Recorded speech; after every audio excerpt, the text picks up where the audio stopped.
லூக்கா எழுதிய நற்செய்தி அதிகாரம் 23 இறை வசனங்கள் 35 முதல் 43 முடிய. மக்கள் இவற்றை பார்த்து கொண்டு நின்றார்கள்.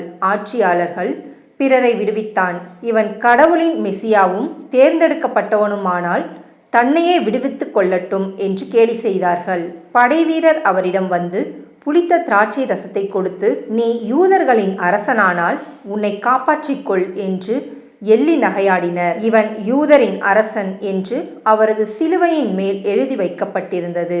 சிலுவையில் தொங்கிக் கொண்டிருந்த குற்றவாளிகளுள் ஒருவன், நீ மெசியாதானே, உன்னையும் எங்களையும் காப்பாற்று என்று அவரை பழித்துரைத்தான். ஆனால் மற்றவன் அவனை கடிந்து கொண்டு, கடவுளுக்கு நீ அஞ்சுவதில்லையா? நீயும் அதே தீர்ப்புக்குத்தானே உள்ளாகியிருக்கிறாய். நாம் தண்டிக்கப்படுவது முறையே, நம் செயல்களுக்கேற்ற தண்டனையை நாம் பெறுகிறோம். இவர் ஒரு குற்றமும் செய்யவில்லையே என்று பதிலுரைத்தான்.